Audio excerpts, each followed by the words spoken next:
I am just here to talk, have a conversation, and in a manner where both of us take something back from it. All of you are either in school or have been in school. How many of you have been first rankers? 2% of the room. How many of you in the top 5? That's another 3% of the room. Lovely.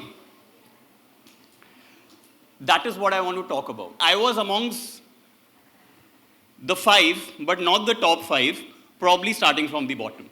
So my topic for today is being average is good. The point is very, very simple. I didn't say being a loser is good, or I didn't say being a winner is good.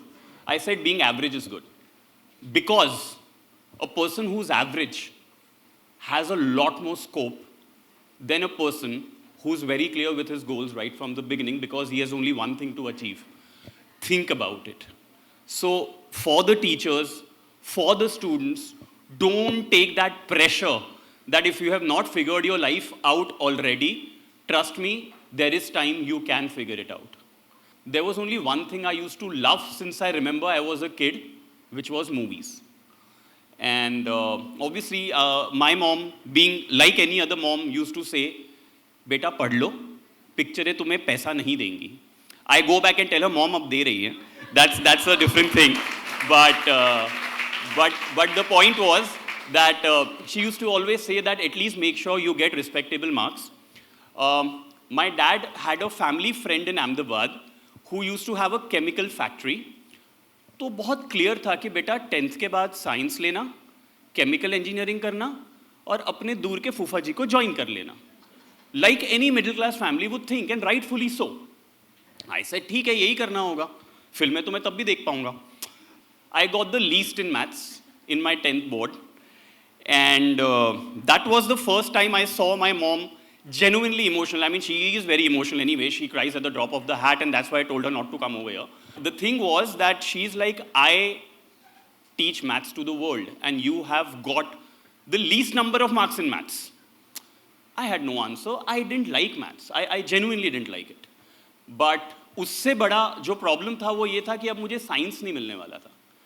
So when at that point in time in CBSE you need to have a certain percentage, only then you can opt in for science. Cool. So and then the only option left was to opt in for commerce. So I still remember I was sitting in Rekha ma'am's cabin after my 10th with my parents being completely embarrassed. And that's when Rekha ma'am asked that, why don't you take up commerce in CBSE? I said, I don't like commerce. And she said, what do you know about commerce? I said, the only thing I know about commerce is I don't like it. So she said, एक काम कर, एक हफ्ते के लिए तू commerce की class में बैठ CBSE में.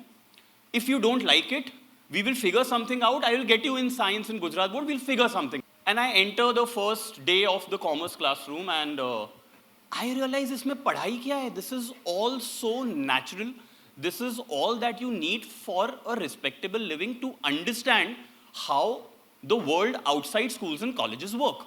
It took me one day to decide, that one day of orientation of commerce that happened, that I'm gonna be here, I'm loving what I'm being taught at.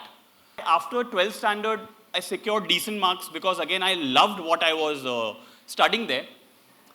The same battle after 12th. And I'm saying this because again it's a healthy mix of students and teachers कि 12th के बाद फिर से and आजकल memes इतने बनते हैं कि I don't need to say a lot of things, but every time in the 10th when you are there, your parents will make you feel like कि बेटा बस ये cross कर दो फिर life sorted है. वो same चीज़ 12th में होती है. Trust me, जिंदगी भर खत्म नहीं होगी. So the point is, when I reached 12th, there were conversations again in the house. Should he do hotel management? Again, I'm sure the same conversations will start that अगर BBA करेगा तो सिर्फ MBA ही का option बचता है. अगर BCom करता है तो probably there are more options like that. I myself got into career counseling, and from enrolling myself into career counseling, I started counseling other people and joined the same institute. So all those things happened. But then the way things worked out, I got into BBA. Organized events, if you guys from Baroda would know of a competition called BBA Bazigar, that was a brainchild that I thought of those many years back. And we started off as a small thing and it still is going on. So that's a small legacy I built in Baroda when I started off in BBA. Then came the another पड़ाव जो 10th में खत्म होने वाला था वो अभी तक खत्म नहीं हुआ कि MBA कौन से कॉलेज से करना है, सिर्फ BBA करोगे तो कुछ नहीं होगा. MBA अच्छे कॉलेज से करना ज़रूरी है, ठीक है, 2 साल, Symbiosis. I met a professor in Symbiosis. He was a consulting professor or a consultant to Foxstar Studios in the UK.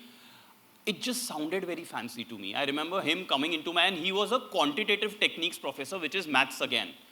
So I was wanting to bunk that lecture ki yaar quantitative techniques kaun padega, I'll figure my way out how to get the exams. But I was sitting there for my friends. The professor enters and the first thing he says is, I hate numbers.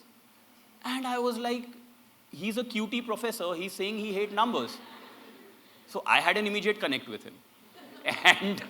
And then he said, because you guys are future managers, you guys are sitting in an MBA class, your job is not to sit and make numbers. Your job as managers will be to understand sheets.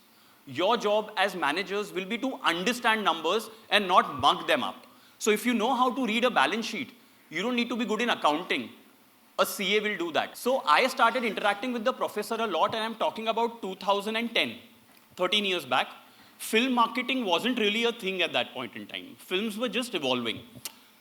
What clicked on that day, for some reason I remember that very clear day where when the professor introduced himself, for the first time I could join marketing branding, which is something I used to love as a course, and films together. And I said, wait a minute, is there a possibility to be a part of any studio or any production house where if I have to read a balance sheet, why don't I read a balance sheet with film posters in it?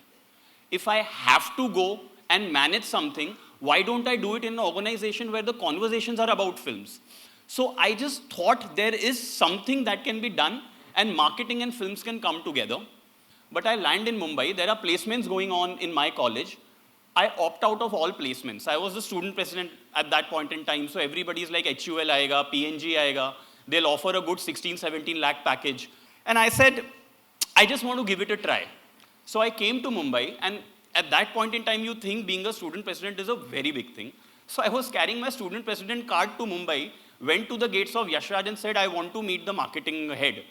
And they're like, what Symbiosis, what student president, please get out.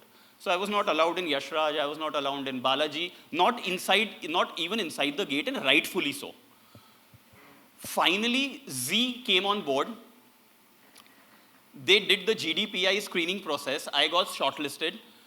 And they were very clear, they were offering me sales in Z TV. I said, no, I want to do film marketing.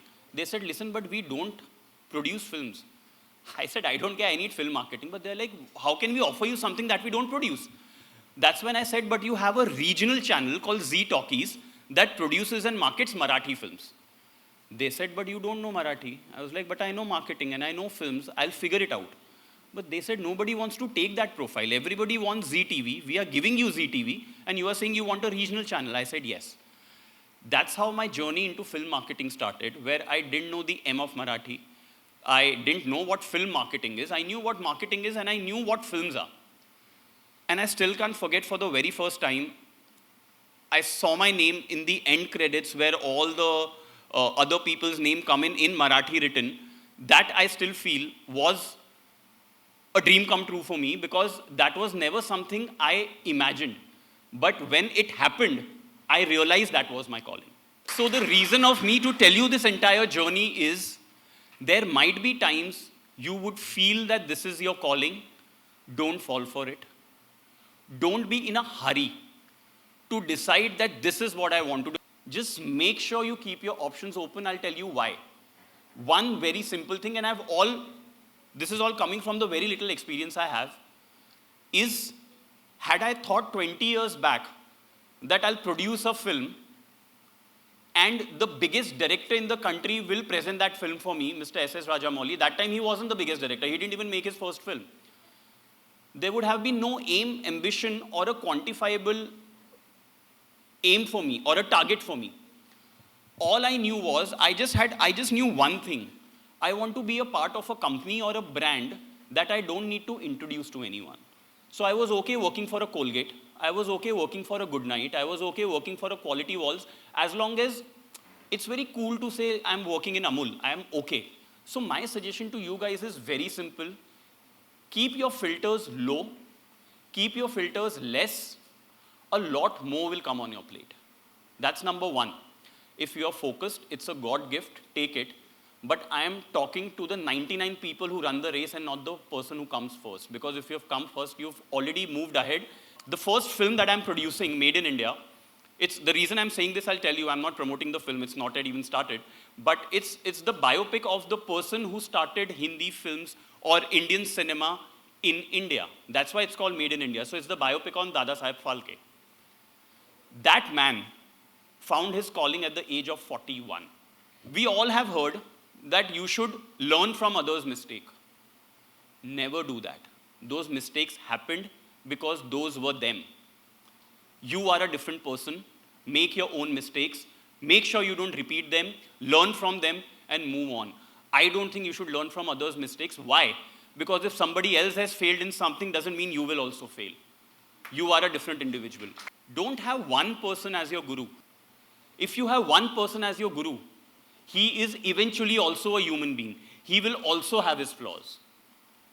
Try and take the most of so many people that you are exposed to, so that you, with your own brain, can decide what's right and wrong for you.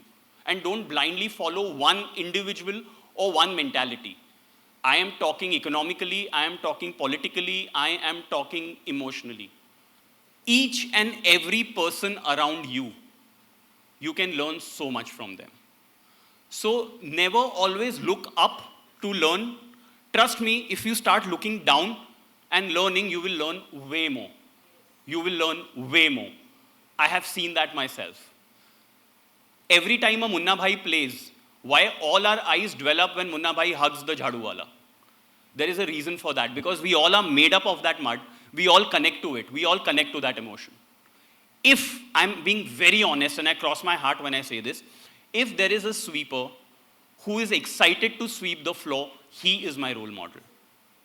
The point is, you should be excited to do what you are doing.